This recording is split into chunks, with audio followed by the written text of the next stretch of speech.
Hi hello welcome to okay TV. నేను మీ Narasimha. So present what next బీజేపీలో what next అంటే బీజేపీకి సంబంధించి సెంట్రల్ మినిస్టర్లు కేంద్ర పదవులు కిషన్ రెడ్డికి బండి సంజయ్కి వచ్చిన క్రమంలో ఇక్కడ స్టేట్ పరిస్థితి ఏంటి, స్టేట్లో బీజేపీ అధ్యక్ష పదవి ఎవరికి ఇవ్వబోతున్నారు? అది డీకే అరుణక, ఈటెల రాజేందర్కా? అంటే డీకే అరుణకి ఆల్రెడీ మహిళా కోటాలో మొన్న ఆల్రెడీ మినిస్టర్ వస్తుంది, సెంట్రల్ మినిస్టర్ వస్తుంది అని చెప్పి ప్రచారం బాగానే జరిగింది. దట్టు మహబూబ్ నగర్ సీఎం సొంత జిల్లా అయిన మహబూబ్ నగర్ నుంచి తను ఎంపీగా ఎన్నికవడం. సో వీటన్నిటి దృష్ట్యా మహిళ అయి ఉండడం వల్ల మహిళా రిజర్వేషన్ కోటాలో కావచ్చు, లేదంటే స్టేట్కి సంబంధించి రెడ్డి కోటాలో కావచ్చు, కిషన్ రెడ్డిని పక్కకు పెట్టి ఈసారి డీకే అరుణకి మినిస్ట్రీ ఇవ్వబోతున్నారు. కానీ డీకే అరుణకి మినిస్ట్రీ ఇవ్వలేదు. సో ఇప్పుడున్న పరిస్థితుల్లో రాష్ట్ర అధ్యక్ష పదవికి, బీజేపీ రాష్ట్ర అధ్యక్ష పదవికి ఇద్దరు పోటీ పడుతున్నారు. ఒకళ్ళు ఈటెల రాజేందర్ అయితే, రెండోది డీకే అరుణ. సో వీరిలో ఎవరి ఈక్వేషన్స్ ఎలా ఉన్నా ఈటెల రాజేందర్ పరిస్థితి కొంచెం విచిత్రంగా ఉంటుంది. ఎందుకంటే బీసీ సామాజిక వర్గానికి సంబంధించిన ఈటెల రాజేందర్కి గతంలో బీఆర్ఎస్లో ఉన్నప్పుడు కూడా చిత్కారాలు ఎదురైని, అందుకనే బీఆర్ఎస్ నుంచి బీజేపీలోకి రావడం జరిగింది.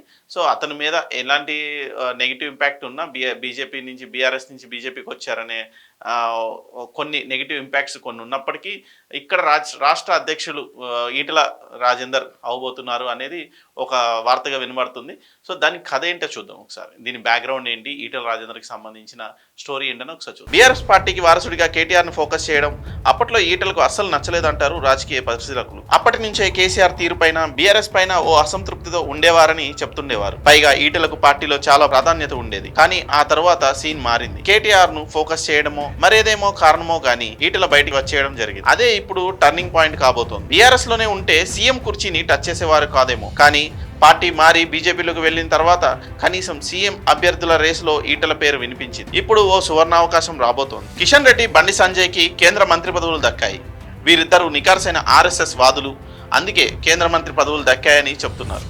పైగా ఈ ఇద్దరు రాష్ట్ర బీజేపీ అధ్యక్షులుగా చేసిన వారే. ప్రస్తుతం స్టేట్ బీజేపీ చీఫ్ గా కిషన్ రెడ్డి ఉన్నారు. త్వరలోనే ఈ బాధ్యతలు ఈటెల రాజేందర్కి ఇస్తారనే ప్రచారం జరుగుతోంది. పైగా సంస్థాగత మార్పులు ఉంటాయని సంచలన వ్యాఖ్యలు చేశారు కిషన్ రెడ్డి. తెలంగాణతో సహా అన్ని రాష్ట్రాలలో బీజేపీ అధ్యక్షులు, ఇతర పదవుల్లో ఉన్న వారి మార్పులు ఉంటాయంటున్నారు. అందరూ అనుకున్నట్టు కిషన్ రెడ్డి, బండి సంజయ్ కి కేంద్ర మంత్రి పదవులు దక్కాయి. రాష్ట్ర బీజేపీ అధ్యక్ష పదవి ఈటెలకి వస్తుందంటారా? ఇప్పుడు అదే ఛాన్స్ రాబోతుందా? సాధారణంగా రాష్ట్ర పార్టీ అధ్యక్ష బాధ్యతలు చూసేవారే ముఖ్యమంత్రి అభ్యర్థి అవుతుంటారు. అన్ని పార్టీలు అన్ని వేళలా ఇదే సాంప్రదాయం పాటిస్తుంటాయి. చాలా వరకు ఇదే ఫార్ములా అప్లై అవుతుంటుంది. తన చేతుల మీదుగా పార్టీ నడుస్తోంది కాబట్టి, పార్టీని అధికారంలోకి తీసుకొచ్చేది తానే కాబట్టి తనకే ముఖ్యమంత్రి పీఠం ఇవ్వాలి అని అడగడానికి ఛాన్స్ ఉంటుంది.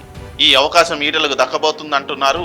ఒకవేళ స్టేట్ బీజేపీ చీఫ్ పగ్గాలు గనుక ఈటెలకు ఇస్తే, వచ్చే ఎన్నికల్లో అధికారంలోకి వస్తే అప్పుడు సీఎం రేస్లో ఉండేది కూడా ఈటెలనే అంటున్నారు. మరి ఈటెల ప్రయాణం ఎలా ఉండబోతుందో చూడాలి.